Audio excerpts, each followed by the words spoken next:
Welcome. Anita Singh के YouTube channel में आप सभी का स्वागत है। आज की एक नई कहानी है सेवा का फल। एक जंगल में एक पेड़ पर दो चिड़ियों के अलग अलग घोंसले थे। एक का नाम था सोना और दूसरी का नाम था मोना। साथ साथ रहते, दोनों में पक्की दोस्ती थी। दोनों हर कार्य को एक दूसरे के साथ करते। एक दूसरे के साथ उनके सुख दुख का कोई साथी ना था।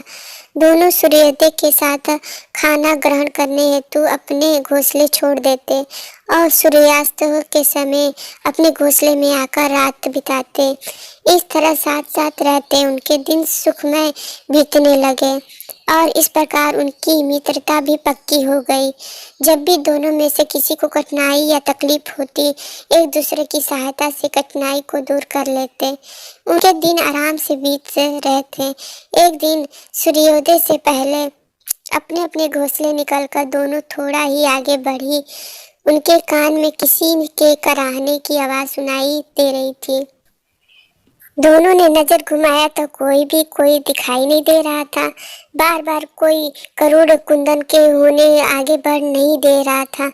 एक बार दोनों ने सोचा कि क्यों ना इस आवाज से हमें क्या लेना देना। यह सोचकर दोनों थोड़ा आगे बढ़े तो पुनः बिलखने की आवाज सुनाई देने लगी। आवाज में इतनी करुणा थी कि पीड़ा थी कि वह सुनकर वहीं रुक गए।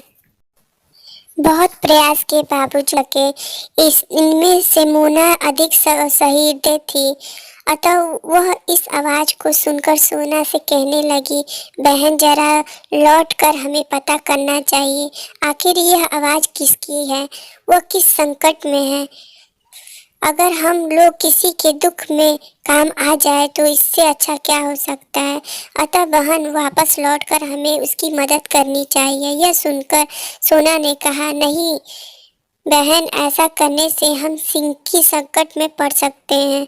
हमें रोज की तरह अपने काम पर ध्यान देना चाहिए। ज्यादा दया दिखाना भी ठीक चीज नहीं है। क्या पता बहन इस आवाज में से किसी प्रकार का कोई षड्यंत्र रचा गया हो। अतः हम लोगों को यहाँ ज्यादा देर रुकना ठीक नहीं है। मोना बोली, कुछ भी हो हम लोगों को इसकी मदद के लिए पीछे लौट जाना चाहिए। यह सुनकर क्रोधित होकर सोना ने कहा कि तुम्हें जाना है तो जाओ, मैं तो पीछे नहीं लौटूंगी। अतः मैं तो अपने आहार के खोज में आगे बढ़ती जा रही हूँ। तुम्हें मेरे साथ चलना है तो चलो, अन्यथा मेरी दोस्ती का दोष मत देना। विपरीत परिस्थितियों में मैंने तुम्हें समझाया नहीं। यह सुनकर मोना के मन में सोना के प्रति ग्लानि हुई और किंतु धैर्य रखकर उसने कहा कि बहन, मैं तुम्हारा एहसान कभी नहीं भूलूंगी, किंतु मेरे मन में परोपकार की भावना प्रबल हो रही है, इसलिए मैं तुम्हारे साथ आगे ना चलकर वापस लौट रही हूँ। यदि हो सका तो हम दोनों शाम को अपने निश्चित स्थान पर लौट जाएंगे। जेहू करोड़ शिष्यों की ओर लौटने को मोना तत्पर हुई त्यों ही सोना ने पुनः कहा, बहन मेरे साथ चलो, अन्यथा पछताओगी।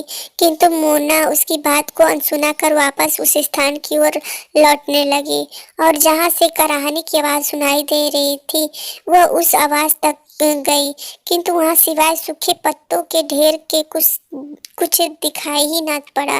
मोना ने पुनः आवाज सुनकर एक एक पत्ते को हटाना शुरू किया और मुंह तक पत्ते हटाने के पश्चात मोना ने उसे पहचान लिया और उसके मुंह से निकला, अरे यह तो सोना की मौसी है।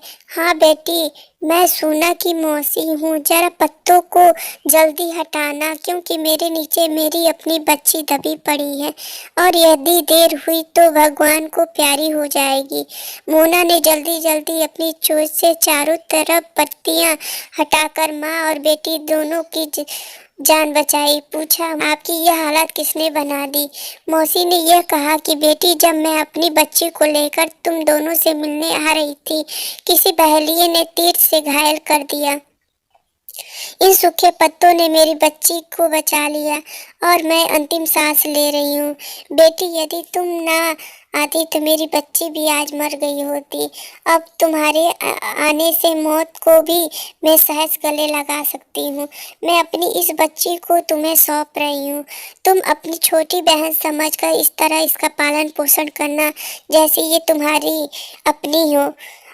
माँ ने तुम्हें यह जिम्मेदारी का बोझ दिया, ऐसा ही समझना तथा सोना को मेरे मरने की खबर मत बतलाना। ऐसा सुनकर वह दुखी हो गई।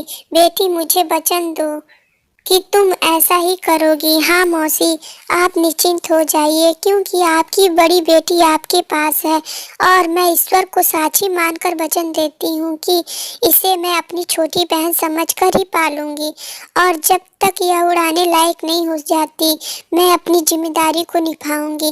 मोना से वचन लेकर मौसी ने अपने प्राण को त्याग दिया और मोना उस बच्ची को लेकर वहीं पास के एक पेड़ पर घोंसला बनाकर उसका पालन पोषण करने लगी और इस तरह उसका जीवन सुखमय बीतने लगा।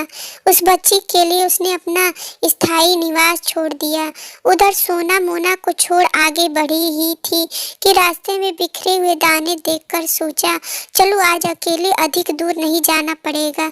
यह सोचकर ज्यों ही वह दाना चुगने नीचे उतरी तो ही बहेलिए के जाल में फंस गई। लाख विनती करने पर भी बहेलिए ने उसे छोड़ा नहीं, घर ले जाकर काट कर खा गया। इस कहानी से हमें यह सीख मिलती है, जो दूसरे के दुख को अपना समझकर उसमें हाथ बटाता है वह मोना की तरह ही अपने साथ साथ दूसरों की भी रक्षा कर लेता है।